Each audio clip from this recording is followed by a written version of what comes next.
बंदाये बिंदास है channel like करा, सबस्क्राइब करा आणि नोटिफिकेशनसाठी बेल आयकॉनवर क्लिक करा।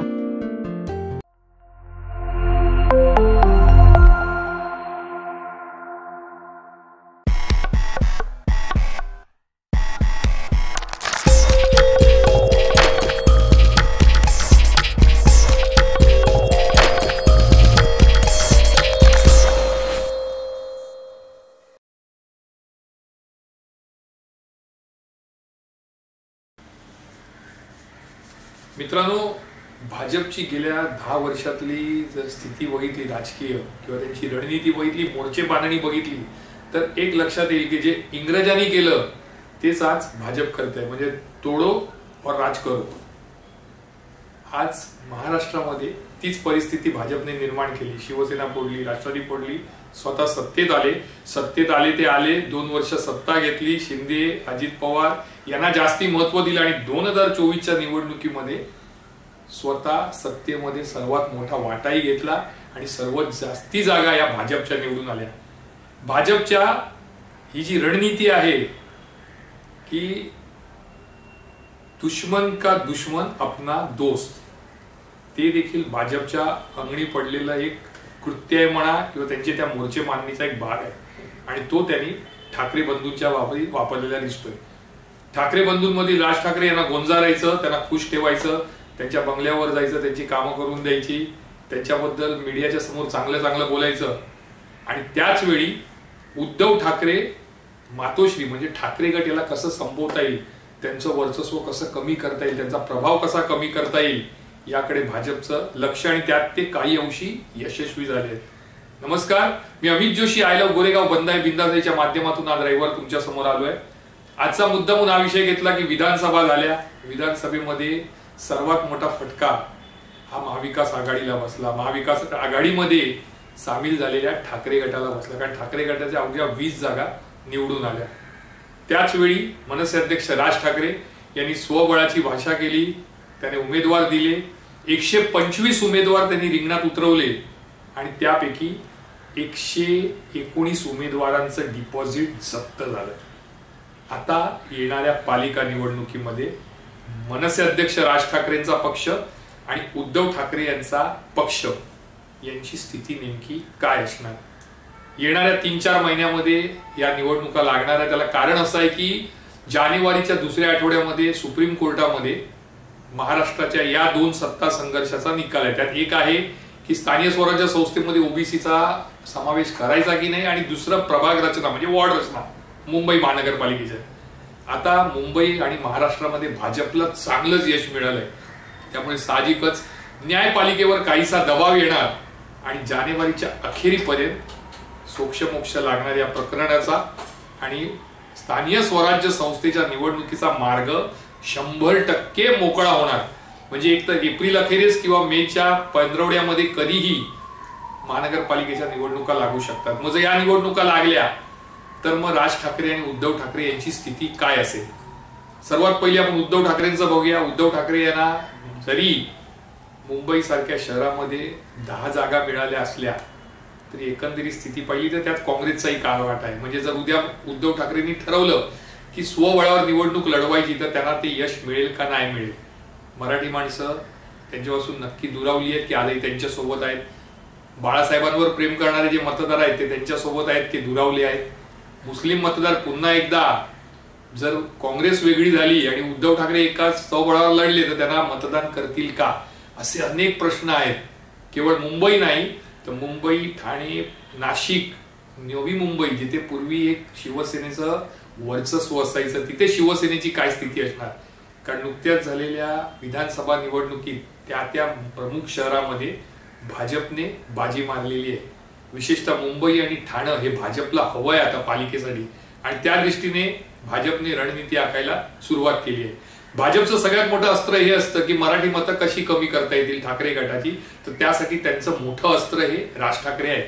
राज ठाकरे स्वबळावर उभे राहिले तर निश्चितपणे त्याचा फटका हा नेहमी उद्धव ठाकरे यांना बसतो। हा, राज ठाकरे जर महायुती सोबत गेले तर मग कदाचित ठाकरेंना मराठी मतं मिळू शकतात काही प्रमाणात, पण तशी शक्यता कमी आहे। कारण स्थानिक स्वराज्य संस्थेच्या निवडणुका या निवडणुका लढताना प्रत्येक पक्ष हे बघत असतो की आपल्या पदाधिकाऱ्यांना, आपल्या कार्यकर्त्यांना जास्तीत जास्त संधी स्थानिक पातळीवर मिळावी. त्यावेळी मुंबईमध्ये जर असं बघितलं तर आज भाजपची स्थिती अधिक चांगली आहे. कारण भाजपला ज्या 14 जागा 15 जागा मिळालेल्या आहेत मुंबई सारख्या शहरामध्ये, त्याच्यात शिंदे गटाचा म्हणा किंवा अजितदादा गटाचा वाटा कमी आहे, भाजपचा मोठा वाटा आहे. त्यामुळे भाजपला त्याचा फायदा होऊ शकतो.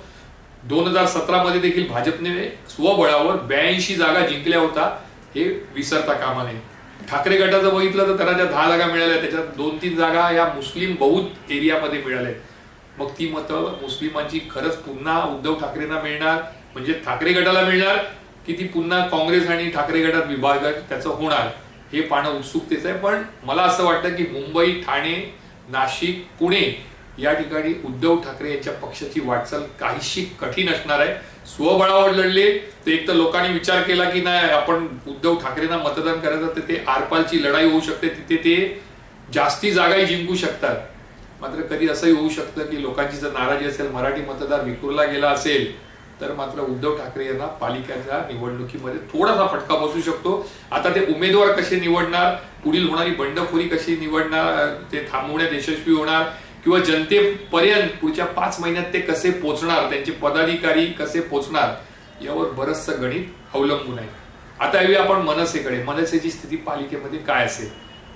2012च्या निवडणुकीमध्ये मुंबईमध्ये मनसेला 27 जागा, पुण्यामध्ये 28 जागा, ठाण्यामध्ये 13 जागा, नाशिकमध्ये तर त्यांचं सरकार आलेलं म्हणजे सत्ता आलेली.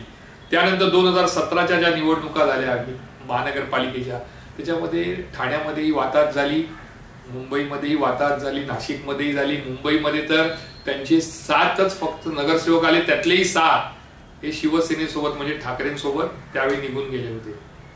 आता मुंबईमध्ये स्थिती अशी आहे की मनसेचं काय होणार? कारण मुंबई, ठाणे, पुणे आणि नाशिक हा मनसेचा मेन बेस आहे. कारण तिथे त्यांचे मतदार आहेत.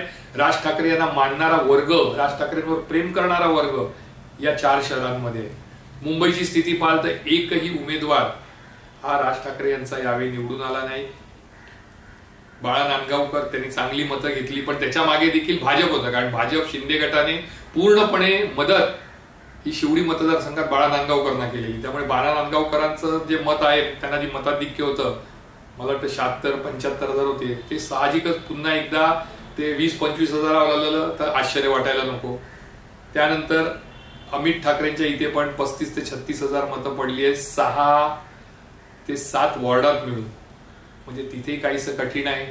संदीप देशपांडे यांच्या विभागामध्ये पण कमी मतं आहेत, भांडूपमध्ये चांगली थोडीफार मतं आहेत, मागाटणेमध्ये काही थोडीफार चांगली मतं आहेत. म्हणजे असं म्हणा की 125 उमेदवार जे राज ठाकरेंनी दिले होते त्यातलं 119 जणांचं डिपॉझिट जप्त झालं. जे 6 जणांचं डिपॉझिट वाचलं त्याच्यामध्ये मुंबईतले हे 4 उमेदवार होते की ज्यांच्यामुळे डिपॉझिट किमान 6 ठिकाणी मनसेचं वाचलं. मग मनसेची स्थिती काय असणार?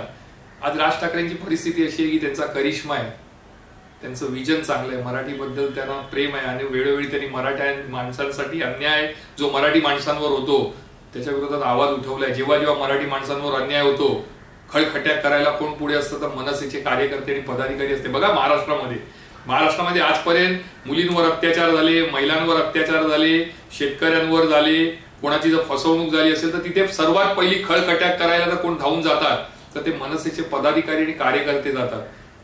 लांबचं कशाला घेतात? विधानसभा निवडणुकीत एवढा मोठा पराभव झाल्यानंतर देखील महाराष्ट्रात ज्या 5-6 गंभीर घटना घडल्या त्यावेळी जाब विचारायला, खळखट्या करायला मनसेचेच पदाधिकारी आणि कार्यकर्ते हे आघाडीवर होते. म्हणजे त्यांना माहिती आहे आम्हाला लोक मतदान करत नाही, पण तरी देखील काम करण्याचं राज ठाकरे सोडत नाहीत, पुढे मागे पाहत नाहीत. पण एवढं करून सुद्धा मतदार त्यांच्याकडे वळला जात नाही, हे सर्वात मोठं दुर्भाग्य आहे. येणाऱ्या पालिका निवडणुकीमध्ये ती स्थिती असणार. स्वबळावर जर मनसे लढली तर मला वाटत नाही मुंबई, ठाणे, पुणे, नाशिक इथे फारसं यश मनसेला मिळू शकतं. कारण विधानसभेतही ते स्वबळावर होते, तिथे जर 125 पैकी 119 लोकांचं डिपॉझिट जप्त होत असेल तर मग इतर पालिका निवडणुकीमध्ये मनसेची स्थिती एकदम चांगली असेल असं म्हणणं चुकीचं आहे. हा, जर भाजपने त्यांना सन्मानजनक जागा दिल्या, सोबत घेतलं, म्हणजे शिंदे आणि अजितदादांना मुंबई, ठाणे आणि नाशिकमध्ये दूर ठेवलं आणि त्या जागी जर मनसेला सन्मानजनक जागा दिल्या तर मात्र इतकं निश्चित आहे की मनसे ही भाजप सोबत या 3 ते 4 पालिकेमध्ये सत्तेत येऊ शकते। आज उद्धव ठाकरे असू दे, राज ठाकरे असू दे, यांचा भाजपने पुरेपूर वापर करून घेतलाय। 2020च्या आधी उद्धव ठाकरेंचा केला, आता राज ठाकरेंचा करतायत। राज ठाकरेंच्या विरोधात कोणी बोलायला जात नाही। राज ठाकरेंवर जर तुमचं खरंच प्रेम होतं तर तुम्ही राज ठाकरे यांना आताच 2024च्या विधानसभा निवडणुकीत महायुतीमध्ये घेतलं पाहिजे होतं, पण तसं त्यांनी केलं नाही। त्यांनी त्यांना स्वबळावर उभं करायला लावलं, लोकसभेमध्ये त्यांची मदत घेतली। आता तरी किमान पालिका निवडणुकीत भाजप काय भूमिका घेणार, कारण भाजपची रणनीती मोर्चे बांधणी वेगळी असते। भाजप कधीच कोणाला पुढे येऊ देत नाही किंवा आपण समोरच्याचा कसा वापर करून घेऊ शकतो याकडे भाजपचं लक्ष असतं। एकीकडे राज ठाकरे यांना गोंजारायचं, त्यांच्याबद्दल चांगलं बोलायचं, त्यांची छोटी मोठी कामं करून द्यायची, मीडिया समोर येऊन त्यांच्याबद्दल चांगलं बोलायचं आणि गोंजारण्याचं काम करून त्यांच्यामध्ये महायुतीबद्दल आणि भाजपबद्दल एक प्रेम निर्माण करायचं। ही मोर्चे मांडणी भाजपची आहे। इतकंच नाही तर उद्धव ठाकरे यांना संपवता कसं येईल, मराठी माणसांपासून त्यांना दूर कसं करता येईल, ते अल्पसंख्याकांना जवळ करतायत, ते त्यांची माणसं आहेत असं सांगून मराठी माणसामध्ये संभ्रम कसा निर्माण करायचा। त्याचबरोबर मुंबई, ठाणे, नाशिक या भागामध्ये उत्तर भारतीय, गुजराती, मारवाडी यांचे मतदार कसे वाढवायचे याकडे भाजपचं लक्ष आहे।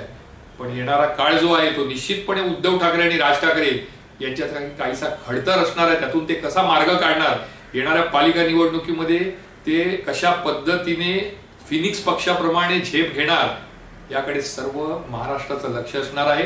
मी अमित जोशी पुन्हा एकदा बुधवारी एखादा नवा गोरेगावचा विषय घेऊन येईन। तोपर्यंत तुमची रजा घेतो। जय हिंद, जय महाराष्ट्र।